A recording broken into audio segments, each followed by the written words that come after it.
Hello hi বন্ধুরা, দেখো আজ আমি আবার এসে গেছি একটা নতুন রেসিপি নিয়ে। এটা একদম পুরোনো দিনের রেসিপি, বানাতে একটু ঝঞ্ঝাট আছে কিন্তু খেতে ভীষণ ভালো হয়। আজকালকার দিনে কারো কাছে তো সময় নেই বেশি বানানোর জন্যে, তো এটা আমাদের বাড়ির রেসিপি, মা কাকিমারা বানাতো। তো ভাবলাম ঘরে যখন সব আছে একটু বানাই আর তোমাদের সাথে শেয়ার করি। এই যে দেখো আমি চিংড়ি মাছ নিয়ে নিয়েছি এটা বানানোর জন্যে, আর এই যে কুমড়ো আছে, এঁচোড় আছে, আলু আছে, এইগুলো দিয়ে আমি একটা রেসিপি বানাবো। অনেক অনেক পুরনো, একদম ইউনিক। তোমরা দেখবে, জানি না কাদের বাড়িতে বানায় এখন। আগে যেমন যৌথ পরিবার ছিল না, যৌথ পরিবারে এইসব সবজি বেশি হতো, তো সেইটাই আমাদের বাড়িতে যৌথ পরিবার ছিল, তো বানতো এটা খুব অনেক বানানো হতো। তাই আমি ভাবলাম দেখি একটু বানাই। তো চলো এগুলো না আমি আগে কেটে নিয়ে আসি। আমি তো দাঁড়িয়ে দাঁড়িয়ে কাটতে পারি না, ছুরি দিয়ে আমি বটি দিয়ে কেটে সব রেডি করে নিয়ে কি কি উপকরণ লাগবে আমি ফিরে আসছি। তোমরা অবশ্যই দেখবে আর সঙ্গে থাকবে। দেখো বন্ধুরা, সব ভালো করে কেটে নিয়ে চলে এসেছি ডুমো ডুমো করে। এই যে এঁচোড়টা কেটেছি ডুমো ডুমো, কুমড়োটা কেটেছি ডুমো ডুমো, আলুটা কেটেছি ডুমো ডুমো, সব না আমি একই সাইজের কেটেছি যাতে দেখতে ভালো লাগে। না তো দেখতে, দেখো সবজি কাটাটা যদি ভালো হয় তাহলে তোমার কি হবে বলো তো, সবজি মনে হবে সবজিটাও ভালো হবে। আমার মা কাকিমারা বলতো কাটার কাছে রান্না, তো তাই সেইটাই মাথার মধ্যে ঢুকে আছে জানো তো। তো এই যে দেখো আমি সেই জন্য সবগুলো একই রকম ভাবে কেটে নিয়েছি। মাছ রেডি করে নিয়েছি ধুয়ে পরিষ্কার করে, ওটা তো ধোয়াই ছিল, পরিষ্কার করে কেটে নিয়েছি। এখন আমি সবার আগে কি করব, এই যে সবজিগুলো আছে সবগুলো আমি আলাদা আলাদা করে ভালো করে ভেজে তুলে নেবো। দেখো আমি তার জন্য এখানে প্রথমেই কড়াইটা রেখে দিয়েছি, তেলও আমার গরম হয়ে গেছে। আমি এটার মধ্যে একটুখানি নুন দিয়ে দিচ্ছি, প্রথমে এঁচোড়টা দিয়ে দিচ্ছি ভাজার জন্যে। আমি নুনটা এই জন্যে দিলাম যে তেলটা ছিটবে না, ওই জন্যে। এই যে একে একে সবগুলো আলাদা আলাদা করে ভেজে ভেজে তুলে নিতে হবে। এই যে একটা ঢুকে গেছে এখানে, আমি ওই জন্যে সব আলাদা আলাদা করে ভেজে ভেজে তুলে নেবো। ঢাকা দিয়ে ভেজে তুলে নেবো, তাহলে এটার মধ্যে সেদ্ধ হয়ে যাবে, তাহলে আমার মশলাটা করার সময় কিছু আর অসুবিধা হবে না। আর আমার কি লাগবে দেখো, মশলা এই যে আমি একটু গরম মশলা নিয়েছি ফোড়ন দেওয়ার জন্যে, আর একটু জিরেও দেবো এটার মধ্যে। আর এই যে আদা জিরে ধনে ওই যে আমি এটা পিষে রাখি না, এটা পেশা আছে। আর এই যে একটু পেঁয়াজ নিয়েছি, আর এই যে একটু রসুন আর টমেটো, এই যে এখানে আছে পেশা আছে রসুন আর টমেটো। এবার চলো আমি এগুলোকে ভালো করে ভেজে নিয়ে তারপরে ফিরে আসছি তোমাদের কাছে। দেখো এঁচোড়টা ভাজা হয়ে গেছে, আমি এবার তুলে নিচ্ছি এঁচোড়টা। অনেক একদম লাল করে ভাজবো না, তাহলে সেটা আলাদা হয়ে যাবে, তরকারিটা তখন কালারটা আলাদা হয়ে যাবে। এই যে সব তুলে এটা তুলে নিলাম। এরপর আমি এটার মধ্যে কুমড়োটা দেবো, কুমড়োটাও ভেজে নেবো এইভাবে, যেভাবে এঁচোড়টা দিয়ে এইভাবে ঢাকা দিয়ে দেবো। কুমড়োটা ভাজতে বেশি দেরি লাগবে না, এঁচোড়টা যেমন ভাজতে বেশি দেরি লাগেনি এটাও লাগবে না, আলুটা একটু দেরি লাগবে, ঠিক আছে চলবে। কুমড়োটাও ভাজা হয়ে গেছে, তুলে নেবো এবার। এবার আলুটা ভালো করে ভেজে নেবো। এবার সব একসাথে মিশিয়ে দিচ্ছি, আলু কুমড়ো এই সব মিশিয়ে দেবো। এঁচোড় কুমড়ো ভাজার জন্য আমি আলাদা আলাদা করে ভাজবো বলে আমি আলাদা আলাদা করে কেটে রেখেছিলাম, আর তোমাদের দেখাবো তাই। এরপর আলুটা দিয়ে দিচ্ছি,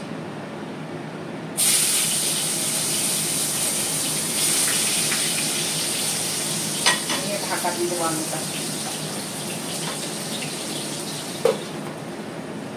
ভেজে নিয়ে তারপরে মশলাগুলো ভালো করে কষাবো, তারপরে তরকারিটা তো মাছটা ভেজে নেবো। এরপর তারপরে তো আমি মশলাটা বানাবো, কিভাবে বানাবো সেটা তো তোমাদের সাথে শেয়ার করবো। আমরা দেখো আগের দিনে, এখনকার দিনে যেমন আমাদের অনেক রেডিমেড মশলা আছে আমরা তরকারিটাকে ভালো করে করার জন্য।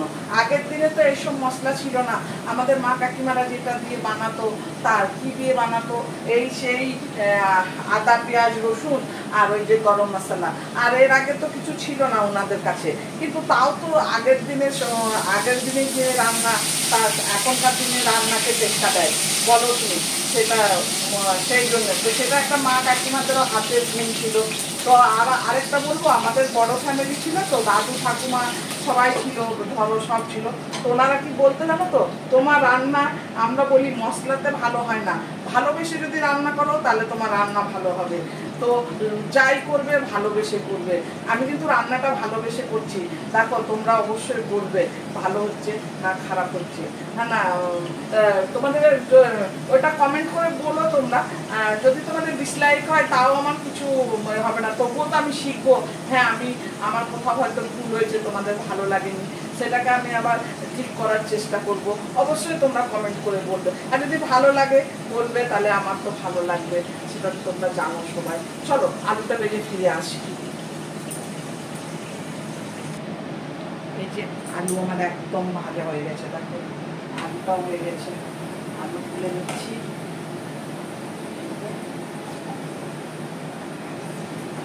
এবার সব একসাথে মিশিয়ে দিচ্ছি, কেননা কষাবার সময় আমি তো সব একসাথেই দিয়ে দেবো, সব একসাথে দিয়ে দিচ্ছি, তুলে নিচ্ছি।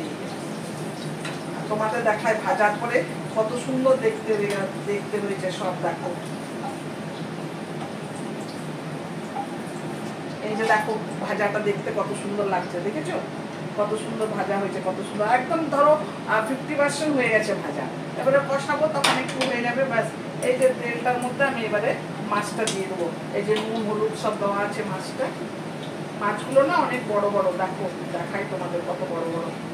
এই যে দেখো বড় বড় আছে, অনেক বড় বড় আছে। এই যে দেখো মাছ অনেক বড় বড় আছে। মাছটা বেশি ভাজবো না, কেননা তাহলে মাছটা শক্ত হয়ে যাবে, অল্পই ভাজবো। আর এই তেলটাতে আমি রান্না করবো এখন বাকিটা। তেল তো বাঁচবে এই তেলটার মধ্যে।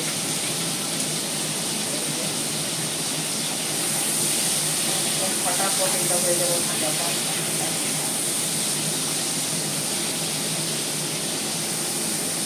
একদম ধুয়ে পরিষ্কার, এগুলো ধুতে পরিষ্কার করতে একটু বেশি টাইম লাগে না। তো তারপরে ভাজতে তো রান্না করছি, চিংড়ি মাছ তো রান্না করতে বেশি তো সময় লাগে না মনে করো। তো ওই জন্য আগে থেকে নিয়ে ধুয়ে পরিষ্কার করে রেখে দিলাম। এই যে আমি ততক্ষণ ফোড়নটা রেডি করে নিচ্ছি।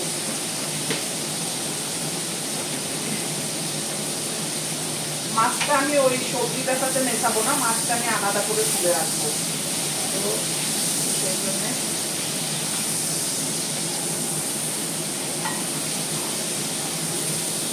বেশি তো ভাজলাম না, তোমাদের দেখায় তারাও প্লেটে তুলে নিই, তারপর দেখায়। কাঁচা দিলেও চলবে, কিন্তু কাঁচা সবসময় ভালো লাগে না, তাই আমি ওটা একটু ভেজে নিলাম। এই যে দেখো যে তেলটা রয়েছে ওই তেলটার মধ্যেই মশলাটা দেবে। এই যে দেখো মাছটা কেমন ভাজা হচ্ছে, কতটা ভাজা করেছি দেখো। এরপরে তো মাছ তেলের সাথে ধরো সেদ্ধ হয়ে যাবে। এই যে আমি এবারে ফোড়নটা দিয়ে দেবো। এই যে আমাদের একটা হাত ধোয়া খুব ঝামেলা, বারবার করে হাত ধুতে হয়, সেটা ঝামেলা। এই যে ফোড়নটা দিয়ে দিচ্ছি। এই যে এখানে লবঙ্গ, দারচিনি, এলাচি আর জিরে। এই যে আর তরকারিটা যাতে কালার আসে আমি এখনই পেঁয়াজ দিচ্ছি, তো আমি একটুখানি চিনি দিয়ে দিচ্ছি এটার মধ্যে, অল্প একটু চিনি দিলাম। এই যে বেশি না, আর পরে আমি আর চিনি দেবো না। এই যে এখন চিনি দিলাম না, চিনিটা আর আমি দেবো না। এই তেলটার মধ্যে আমার রান্না হয়ে যাবে, আর লাগবে না। এই যে পেঁয়াজটা দিয়ে দিচ্ছি প্রথমে। আর এটা দেখো, এটা যে পেঁয়াজ রসুন দিয়ে করতে হবে তার কিছু মানে না, এটা তোমার না এমনি ভেজও করা যাবে ভালো করে। দেখো আমি এটার মধ্যে লাস্টে ঘি দেবো না। আর এটা যেমন তোমার খালি চিংড়ি মাছটা পেঁয়াজ রসুনটা বাদ দেবে, আদা ধনে জিরে এইটা তোমরা পিষে ভালো করে নেবে, তারপরে এটা যেমন বানাবে। আর তোমার লাস্টে ঘি গরম মশলা দেবে, তাহলেও সুন্দর হবে, বুঝতে পেরেছো, তাহলেও খুব ভালো হয়। তো আমাদের এখন এমনি বানাচ্ছি, তো চিংড়ি মাছটা ছিল ঘরে বলেই বানালাম। সবসময় যে অ্যাভেলেবেল থাকে তা তো নয়, মনে করো কারো কাছেই থাকে না সবসময় সব জিনিস, তো সেটাও একটু দেখতে হবে। এই যে দেখো পেঁয়াজটা একটু ভালো করে ভাজবো আমি। এই যে কারো কাছে যদি বেরেস্তা থাকে বেরেস্তাও দিতে পারো, হ্যাঁ সেটাও চলবে। এই যে এবারে রসুনটা টমেটোটা দিয়ে দিচ্ছি। রসুনটা আমার থেতো করা আছে, আর টমেটোটা আমার খিসে নিয়েছি। এই যে দেখো খিসকে দিয়ে খিসে নিয়েছি। আদা খেতে খিসনি আছে না, আদা ওই যে আদা খিসি ওটা দেখো সেইটা। এই যে দেখো কষানো হয়ে গেছিলো মশলাটা, আমি ভালো করে এই যে দেখো তারপরে সবজিগুলো সব দিয়ে দিলাম। হ্যাঁ, এই যে সবজিগুলো দিয়ে দিলাম, নুন দিয়ে দিলাম, এই যে নুন দিয়ে দিচ্ছি। তারপরে এটা এখন ঢেকে দিচ্ছি সবজিগুলো সেদ্ধ হওয়া পর্যন্ত। তারপরে আমি ফিরে আসছি।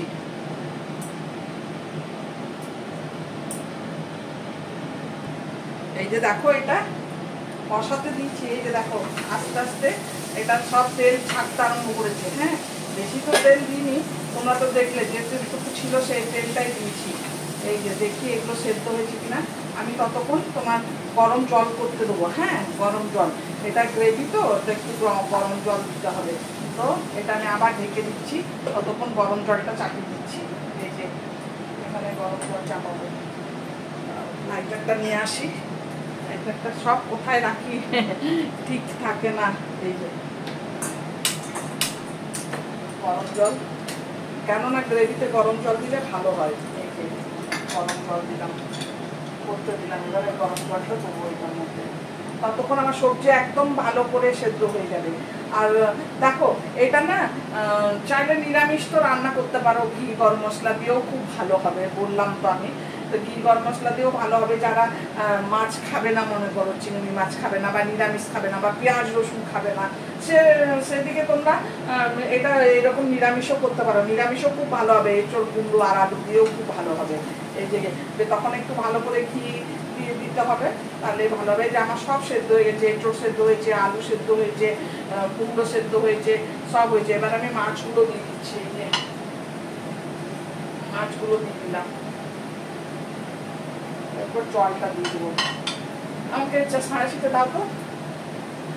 এই যে দেখো এই যে গরম হয়ে গেছে আমার, এরপরে আমার জল গরম হয়ে গেছে, আমি এইটা দিয়ে দিচ্ছি গরম জল। এই যে গ্যাস বন্ধ করেছি, গরম জল দিয়ে দিচ্ছি। কতটা লাগবে জল আমি দেখি, আমার সব সেদ্ধ হয়ে গেছে তো, বেশি তো লাগবে না মনে করো। তারপরে নুনটা দেখবো, তারপরে আরেকটু লাগবে জল, কারণ একটু ফুটবে তো। গ্যাসটা বাড়িয়ে দিলাম আমি। নুন মিষ্টি কি লাগবে আমি সেটা দেখবো ভালো করে। একটু লাগবে জল, একটু গ্রেভি তো থাকবে মনে করো, খুব একদম শুকনো শুকনো তো হবে না। না, এই যে একটু তো রসা রসা থাকবে। আমি নুনটা দেখে নিই, নুন মিষ্টিটা একটু দেখে নিই।